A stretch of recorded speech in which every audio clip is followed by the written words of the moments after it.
Sir നമസ്കാരം. നമസ്കാരം. പിണറായി വിജയനും അദ്ദേഹത്തിൻ്റെ മകൾക്കെതിരെയും ഇ ഡി അന്വേഷണം കൊണ്ടുപിടിച്ചു നടക്കുന്നു. കേരള രാഷ്ട്രീയ സാമൂഹ്യ മണ്ഡലത്തിൽ ഇത് തന്നെയാണ് ചർച്ച ചെയ്യുന്നത്. നമ്മളടക്കമുള്ള പല മാധ്യമങ്ങളും ഇതിൻ്റെ കൂടുതൽ ഗൗരവസ്വഭാവത്തോടു കൂടി പല വാർത്തകളും പുറത്തുവിട്ടു. ഇപ്പോൾ MLA കൂടിയായ മാത്യു കുഴൽനാടനാണ് പിണറായി വിജയനെതിരെ ഈ കേസ് ആദ്യമായി നിയമസഭയിൽ ഉയർത്തിക്കൊണ്ടുവന്നത്. അന്ന് പിണറായി വിജയൻ മാത്യു കുഴൽനാടൻ്റെ മുഖത്തേക്ക് വിരൽ ചൂണ്ടിക്കൊണ്ടത് മുഖ്യമന്ത്രിയായിരുന്നു പിണറായി വിജയൻ. പറഞ്ഞത്, വെറുതെ വീട്ടിലിരിക്കുന്ന ആളുകളെ സഭയിലേക്ക് വലിച്ചടിക്കരുത്, എന്തെങ്കിലും ഉണ്ടെങ്കിൽ നേർക്ക് നേർ പറയണം, എൻ്റെ കൈകൾ ശുദ്ധമാണ്, എനിക്ക് മടിയിൽ ഭയമില്ല, ഏത് അന്വേഷണവും നടക്കട്ടെ എന്നാണ് പറഞ്ഞത്. ഇപ്പോൾ അന്വേഷണം വരുമ്പോൾ കരിമണൽ ഖനനവുമായി ബന്ധപ്പെട്ട് CMRL കമ്പനിയുടെ ഉടമ പറയുന്നു, ശശിധരൻ കർത്ത പറയുന്നു, എനിക്ക് വീണ വിജയനെ അറിയില്ല, മുഖ്യമന്ത്രിയുടെ മകൾ എന്ന രീതിയിലാണ് അവർക്ക് ഞാൻ പണം കൊടുത്തത്, പക്ഷേ അതിന് യാതൊരു തരത്തിലുള്ള സേവനവും ലഭ്യമായിട്ടില്ല. അത്തരത്തിലുള്ള IT സേവനം ലഭ്യമാക്കുന്നതിന് CMRL വേറെ കമ്പനിയും വെച്ചിട്ടുണ്ട്, പണം കൊടുത്തിട്ടുണ്ട്. വീണയ്ക്ക് വെറുതെ പണം കൊടുത്തതാണ് എന്ന് പറയുമ്പോൾ മാത്യു കുഴൽനാടൻ ഒരു കാര്യം എടുത്തു പറയുന്നു. അന്ന് കൈകൾ ശുദ്ധമാണെന്ന് പറയുന്ന ആളുകളുടെ കൈ ഇപ്പോഴും ശുദ്ധമാണോ? ഇനി ഒരു ബാരൽ സാനിറ്റൈസർ മേടിക്കേണ്ടി വരുമോ ആ കൈകൾ വീണ്ടും ശുദ്ധമാക്കാൻ? മറ്റൊന്നു കൂടി പറയുന്നു, സെക്ഷൻ 30 അനുസരിച്ചിട്ട് അധികാര സ്ഥാനത്തിരിക്കുന്ന ഒരാളുടെ ഇമ്മീഡിയറ്റ് ബ്ലഡ് റിലേഷനിലുള്ള ആളുകളോ അല്ലെങ്കിൽ അയാൾ തന്നെയോ അനധികൃതമായി, ആവശ്യത്തിൽ കൂടുതലുള്ള അനധികൃതമായി പണം കയ്യിൽ വയ്ക്കുകയാണെങ്കിൽ തീർച്ചയായും അത് അഴിമതിയിലേക്ക് വരും. പുതിയ രീതി അനുസരിച്ച് അങ്ങനെയാണെന്ന് മാത്യു കുഴൽനാടൻ പറയുന്നു. മാത്രമല്ല, അതിൽ ഉപരിയായി മറ്റൊരു കാര്യം കൂടി അദ്ദേഹം പറയുന്നു. CMRLുമായി ബന്ധപ്പെട്ട വിഷയത്തിൽ അല്ലെങ്കിൽ കേരളത്തിലെ ലാൻഡ് ആക്റ്റുമായി ബന്ധപ്പെട്ട വിഷയത്തിൽ ഒരാൾക്ക് 15 ഏക്കറിൽ കൂടുതൽ സ്ഥലം കൈവശം വയ്ക്കാൻ പാടില്ല എന്നുള്ളൊരു നിയമമുണ്ട്. അങ്ങനെയെങ്കിൽ തോട്ടപ്പള്ളി മേഖലയിൽ CMRL കർത്താവിന് 60 ഏക്കർ സ്ഥലമാണ് കൈവശമുള്ളത്. ഇതിനേത് തരത്തിലാണ് ചെറുത്ത് നിൽക്കുന്നത്? മറ്റൊരു കാര്യം കൂടി പറയുന്നത്, പിണറായി വിജയൻ മന്ത്രിസഭയിൽ മന്ത്രിയായിരുന്ന K കൃഷ്ണൻകുട്ടി തെരഞ്ഞെടുപ്പിൻ്റെ 2-3 ദിവസം മുമ്പ് ഒരു ഓഡിയോ ക്ലിപ്പ് പുറത്തുവിട്ടിട്ടുണ്ടായിരുന്നു. തോട്ടപ്പള്ളി സ്പിൽവേയിലെ കരിമണൽ അനധികൃതമായി എടുക്കുന്നതിന് വേണ്ടിയാണ് അവിടെ വെള്ളം തടഞ്ഞു വെച്ചത്. പിന്നീട് പ്രളയം ഉണ്ടാകുന്നതിന് കാരണം അത്തരത്തിലുള്ള അനധികൃതമായ വെള്ളം തടഞ്ഞു വെച്ചതാണെന്ന് പറയുന്നു. ഇതെല്ലാം കൂട്ടി വായിക്കുമ്പോൾ പിണറായി വിജയൻ കൃത്യമായി പങ്കുണ്ട്. ഇനി ഇതിൽ കൂടുതൽ എന്ത് തെളിവാണ് വേണ്ടതെന്ന് മാത്യു കുഴൽനാടൻ ഉന്നയിക്കുന്നു. നമ്മളടക്കമുള്ള ആളുകൾ പറയുന്നു, പിണറായി വിജയനിലേക്ക് ED അന്വേഷണം വരുന്നു, ഉടനെ അറസ്റ്റ് ആവുമെന്നൊക്കെ പറഞ്ഞ് പുച്ഛിച്ച് തള്ളിയ ആളുകൾ മാത്യു കുഴൽനാടനെയും പുച്ഛിക്കുന്നു. ഇപ്പോൾ കാര്യങ്ങൾ ഏതാണ്ട് വ്യക്തമായി എന്ന് തന്നെയാണ് മാത്യു കുഴൽനാടൻ പറയുന്നത്. എങ്ങനെയാണ് സാർ ഈ കാര്യത്തെ വിലയിരുത്തുക? ഇതൊക്കെ തന്നെ സാഹചര്യ തെളിവുകൾ മാത്രമാണ്. യഥാർത്ഥ തെളിവ് എന്ന് പറയുന്നത് റിക്കാർഡിക്കലായിട്ട് ബാങ്ക് ഇടപാടുകൾ നടന്നതും അതുപോലെയുള്ള ഇല്ലീഗലായിട്ട് ഉത്തരവുകളും ഇതൊക്കെയാണ് എൻ്റെ പ്രധാനപ്പെട്ട കാര്യങ്ങൾ. അപ്പോൾ ആ പ്രധാനപ്പെട്ട കാര്യത്തിൻ്റെ ആദായ നികുതി സെറ്റിൽമെൻറ്റ് ബോർഡിൻ്റെ 2020 വിധിയിൽ വീണ വിജയൻ്റെ പേരിലേക്ക് വന്ന 1,72,00,000 കണക്കാണ് ഏറ്റവും പ്രധാനമായിട്ട് തെളിവായി വന്നത്. ആ തെളിവിലൂടെയാണ് അതിൽ പറയുന്നത് പിണറായി വിജയൻ എന്ന് പറയുന്ന PVക്ക് പൈസ കൊടുത്തിട്ടുണ്ടെന്ന് പറയുന്ന കാര്യം. അതിൽ കോടിക്കണക്കിന് രൂപ കൊടുത്തതിൻ്റെ കണക്കാണ് പുറത്തു വന്നതെങ്കിലും അതിൽ നമ്മൾ കൃത്യമായി മനസ്സിലാക്കിയിട്ടുള്ള സാഹചര്യം പ്രകാരം അദ്ദേഹത്തിന് ഏകദേശം 5,000 കോടിയിൽ മേലെ ഈ കരിമണൽ ഇടപാടിൽ അദ്ദേഹത്തിന് കിട്ടിയിട്ടുണ്ട്. അത് വിദേശത്ത് എത്തിച്ചിട്ടുണ്ട് എന്നുള്ളതാണ്. അത് പലതരത്തിൽ ഇവിടെ നിന്ന് ക്യാഷ് ഡോളറായിട്ടും മറ്റുമൊക്കെ വാങ്ങി വിദേശത്ത് എത്തിക്കുന്ന പരിപാടികളാണ് പിണറായി വിജയൻ നടത്തിയിട്ടുള്ളത്. നേരത്തെ നയതന്ത്ര ബാഗേജിലൂടെ സ്വർണം ഡോളർ കടത്തിയവരും നമ്മൾ കേട്ടിട്ടുണ്ട്. 100 കോടി ഡോളർ ആണ് കടത്തിയെന്ന് പറഞ്ഞാൽ എത്ര രൂപ ഉണ്ടാവും? 10,000 കോടി രൂപയാണ് വിദേശത്ത് എത്തിച്ചത്. ഇതേപോലെ പിണറായി വിജയൻ പല ഘട്ടങ്ങളിലായിട്ട് പല മാർഗത്തിലൂടെ അദ്ദേഹം വിദേശത്ത് ഈ പണം കടത്തിയിട്ടുണ്ട് എന്നുള്ള വിവരങ്ങൾ പുറത്തു വരികയാണ്. അതേപോലെ അദ്ദേഹത്തെ ഈ പണ ഇടപാടിൻ്റെ എല്ലാ രേഖകളും കിട്ടിയിട്ടുള്ളത് 2 ഡോക്യുമെൻ്റിൽ നിന്നാണ്. ഒന്ന്, ഒരു ചുവപ്പ് നിറത്തിലുള്ള ഡയറി. 2, വീണയുടെ ഫോൺ ഐഫോണാണ്. അത് അതിൻ്റെ അകത്ത് അങ്ങനെ ഒറ്റയടിക്കൊന്ന് തുറക്കാൻ ആർക്കും കഴിയില്ല. അതിൻ്റെ ലോക്ക് കൃത്യമായി പറഞ്ഞു കൊടുത്താൽ, അതിൻ്റെ കോഡ് നമ്പർ കൊടുത്താൽ മാത്രമേ തുറക്കാൻ പറ്റുള്ളൂ. ക്ലൗഡിൽ അതിലെല്ലാം സൂക്ഷിച്ചു വെച്ചിട്ടുണ്ട്. അതായത് പണ ഇടപാട് എന്ന് പറയുന്നത് നമ്മൾ ചിന്തിക്കുന്നതിനേക്കാളപ്പുറമുള്ള ഭീകരമായ രൂപത്തിലുള്ള ഇടപാടുകളാണ് നടത്തിയിട്ടുള്ളത്. ഇവിടുന്ന് പണം വിദേശത്തേക്ക് കടത്തിയിട്ടുള്ളത്.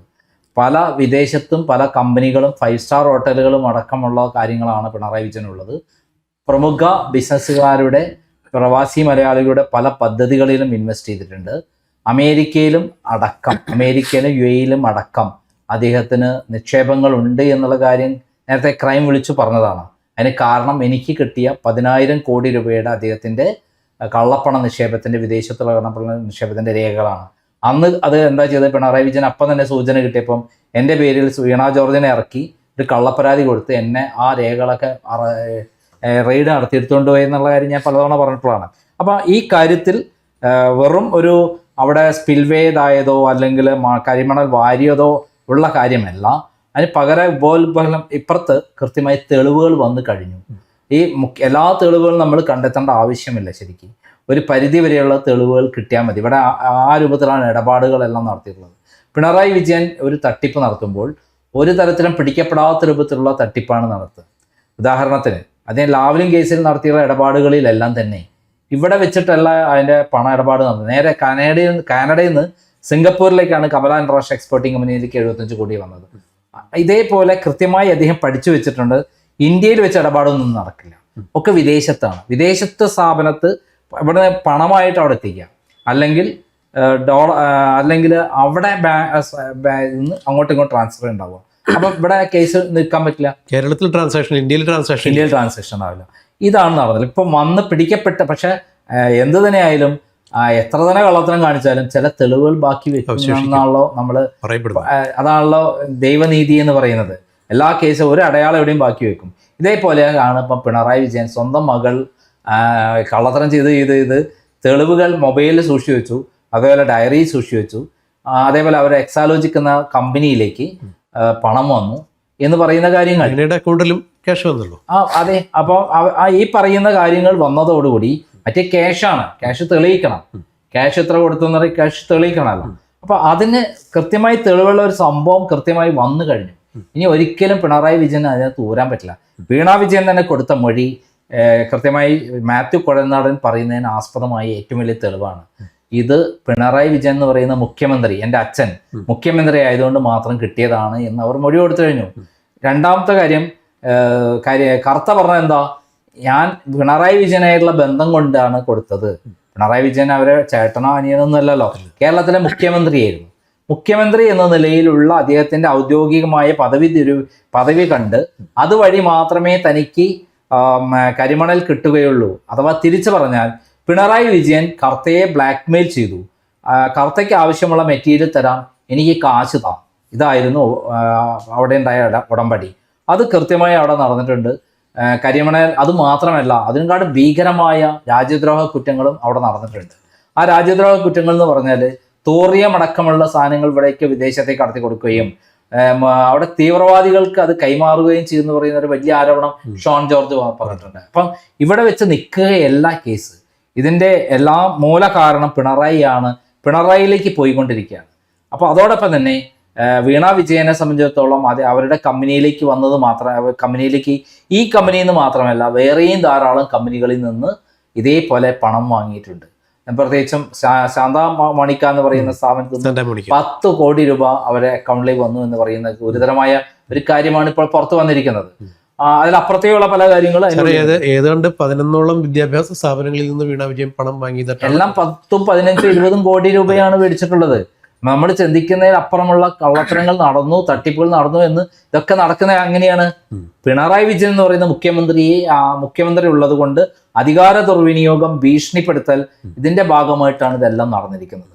അപ്പം കരിമണൽ അവിടെ സ്പിൽവേ തുറന്നതും അതേപോലെ 60 ഏക്കർ ഉണ്ടെന്ന് പറയുന്നത്, 60 ഏക്കർ ചിലപ്പോൾ അദ്ദേഹത്തിന് നിയമപരമായിട്ട് ബിസിനസ് തുടങ്ങാൻ വേണ്ടി മറ്റേന്നൊക്കെ പറഞ്ഞ നിയമത്തിന്റെ പഴുതുകൾ ഉപയോഗിച്ച് അദ്ദേഹത്തിന് നിയമപരമാക്കാൻ പറ്റും. സാർ, ഇവിടെ ഈ മാത്യു കുഴൽനാടൻ എന്ന് പറയുമ്പോൾ അറിയാമല്ലോ, അന്താരാഷ്ട്ര കമ്പനി കാര്യങ്ങളിലുള്ള കേസുകൾ നടത്തുന്ന ഒരാൾ തന്നെയാണ്. അപ്പോൾ തീർച്ചയായും അദ്ദേഹത്തെ പോലൊരു അഭിഭാഷകൻ ഇത്തരം കാര്യങ്ങൾ പറയുമ്പോൾ തീർച്ചയായും അതിൻ്റെ വിശദമായ പഠനം നടത്തിയത് കൊണ്ട് ആയിരിക്കണം. സാറ് പറഞ്ഞതുപോലെ ഈ കരിമണൽ ഖനന കമ്പനിയുമായി ബന്ധപ്പെട്ട് കരിമണൽ ആവശ്യത്തിന് വേണ്ടിയിട്ട് ഇത്തരം സ്ഥലങ്ങൾ ബിസിനസ് ആവശ്യങ്ങൾക്ക് വേണ്ടിയിട്ട് സ്ഥലം പതിച്ചു എടുത്തതായിരിക്കാം അല്ലെങ്കിൽ കൊടുത്തതായിരിക്കാം എന്ന് പറയുമ്പോഴും അതിന് നിയമപരമായ സാധ്യത കണക്കിലെടുക്കാതെ കുഴൽനാടനെ പോലെ ഒരാൾ അങ്ങനെ സംസാരിക്കാൻ ഒന്നും പറയാൻ പറ്റില്ല. അത് ശരിയായിരിക്കാം, അദ്ദേഹം വെറുതെ പറയില്ലല്ലോ.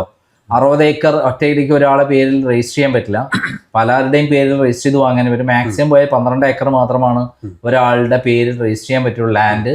പാടം തോട്ടമാണെങ്കിൽ എത്ര വേണമെങ്കിലും രജിസ്റ്റർ ചെയ്യാൻ പറ്റും. അതാണ് നിയമം. അല്ല, ഇത് ആയിരക്കണക്കിന് ഏക്കർ ഒരാളെ പേര് രജിസ്റ്റർ ചെയ്യാൻ പറ്റും. നമ്മൾ തന്നെ ഈ ഇത്തരം ഒരു കേസ് നേരത്തെ റിപ്പോർട്ട് ചെയ്തിട്ടുണ്ട്. PV അൻവറുമായി ബന്ധപ്പെട്ട് അവിടെ അദ്ദേഹത്തിന്റെ കൈവശമുള്ള ഭൂമിയുടെ കാര്യം പറഞ്ഞപ്പോൾ ഇങ്ങനെ ഒരു വിഷയം ഉണ്ടായിരുന്നു. അല്ല, 12 ഏക്കറാണ് സാധാരണ ലാൻഡ് ഒരാളുടെ പേര് രജിസ്റ്റർ ചെയ്യാൻ പറ്റുന്നത് കേരളത്തിൽ. കുടുംബത്തിൽ മറ്റുള്ള ആളുകളുടെ അവരുടെ പേര് രജിസ്റ്റർ ചെയ്യാം. അപ്പോൾ അങ്ങനെയൊക്കെ അയാളുടെ പേര് സ്വന്തം പേരിലാണ് അത് ചെയ്തതെങ്കിൽ അതേപോലെ ലാൻഡ് നിയമങ്ങൾ ലംഘിച്ചുകൊണ്ടാണ് 60 ഏക്കർ ഗുരുതരമായ തെറ്റാണ്, പിടിച്ചെടുക്കാവുന്നുള്ളൂ, ഗവൺമെന്റ് മിച്ചഭൂമിയെ പിടിച്ചെടുക്കാവുന്നുള്ളൂ എന്നുള്ളതാണ് നിയമം. അപ്പം മാത്രമല്ല ഈ സ്പിൽവേ സംബന്ധിച്ച് കൃഷ്ണൻകുട്ടിയുടെ ആ കൃത്യമായിട്ടുള്ള വോളിയം വന്നത് കൃത്യമായിട്ടുള്ള തെളിവാണ്. അതിനകത്ത് ഇത്തരം തെളിവുകളെല്ലാം കൊറബറേറ്റീവ് ആയിട്ടുള്ള തെളിവുകളാണ്. ആ ഒരു തെളിവിന്റെ പുറത്ത് മറ്റൊരു തെളിവും കൂടെ ഉണ്ടാവുന്നത് ആ കേസിന് ബലമാണ്. പക്ഷെ യഥാർത്ഥ തെളിവ് ഇപ്പുറം വന്നു കഴിഞ്ഞു. ഈ തെളിവ് വന്നതോടുകൂടി പിണറായി വിജയനെ പറ്റിയിട്ട് മാത്യു കുഴൽനാടൻ പറഞ്ഞത് കൃത്യമായി സത്യമായി വന്നിരിക്കുന്നു. മകളുടെ പേരിൽ കൃത്യമായി തെളിവ് വന്നിരിക്കുന്നു. അന്ന് പിണറായി വിജയൻ പറഞ്ഞത് വീട്ടിലുള്ള ആൾക്കാരെ പറ്റി പറയരുതെന്ന് പറഞ്ഞതും മടിയിൽ കണമില്ലാത്തവർക്ക് പേടിക്കണ്ട എന്ന് പറഞ്ഞതൊക്കെ വെറും വാചകടി മാത്രമായിരുന്നു എന്ന് നമ്മുടെ മുന്നിലേക്ക് വന്നിരിക്കുകയാണ്. അതായത് പിണറായി വിജയൻ എന്ന് പറയുന്നത് ഒരു വെറും കാപട്യമുള്ള തട്ടിപ്പുകാരനായ ഒരു പെരുങ്കൊള്ളക്കാരനായ മാഫിയ തലവനാണ് എന്ന് ചരിത്രം രേഖപ്പെടുത്തുന്ന രൂപത്തിലാണ് അദ്ദേഹത്തിൻ്റെ എതിരെ കേസുകൾ മുന്നോട്ട് പോകുന്നത്. അതിൽ ഈ കരിമണൽ കർത്തയുമായുള്ള കേസ് അദ്ദേഹത്തിന് ഒരു കേസല്ല, പല കേസുകളിൽ അദ്ദേഹം പ്രതിയായി തീരും. ഇപ്പോൾ BJP അദ്ദേഹത്തെ കൈയൊഴിഞ്ഞു എന്നുള്ളത് കൊണ്ടാണ് വി മുരളീധരൻ അദ്ദേഹത്തിൻ്റെ കൂടെ നിന്ന് ഇത്രയും കാലം എല്ലാ കാര്യങ്ങളും അട്ടിമറിക്കാൻ സഹായിച്ചു എന്ന് ആരോപണമുള്ള BJPയിലെ കേന്ദ്രമന്ത്രിയായിരുന്ന വി മുരളീധരൻ ഇപ്പോൾ അദ്ദേഹത്തിനെ കൈയൊഴിഞ്ഞുകൊണ്ടൊരു പത്രസമ്മേളനം നടത്തിയത്. കെ സുരേന്ദ്രൻ വി മുരളീധരൻ ആയിരുന്നു ഇവിടുത്തെ ഇടനിലക്കാർ എന്നാണ് കേട്ടത്. നമുക്കറിയാം അദ്ദേഹത്തെ ഇത്രയും കേസുകളെല്ലാം ഉണ്ടായിട്ടും, അതായത് സ്വർണ്ണക്കളക്കടത്തും ഡോളർ കടത്ത് കേസ് അങ്ങനെ തുടങ്ങി നിരവധി കേസുകൾ ഉണ്ടായിട്ടുണ്ട്. ഒറ്റ കേസിൽ അദ്ദേഹത്തിനെതിരെ ഒരു ചോദ്യം ചെയ്യാൻ പോലും കഴിഞ്ഞ ഗവൺമെന്റ് BJP ചെയ്തിട്ടുണ്ടോ? ഇല്ല.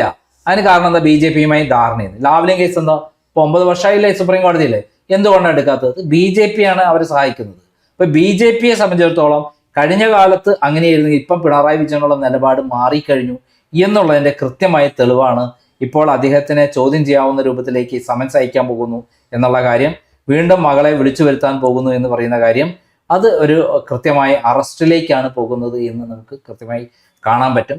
മാത്യു കുഴൽനാടൻ ഫൈറ്റ് ചെയ്തതിൽ വിജിലൻസ് എൻക്വയറി അദ്ദേഹം കൊടുത്തത് നിയമപരമായി നിൽക്കില്ല എന്ന് പറയുകയുണ്ടായി.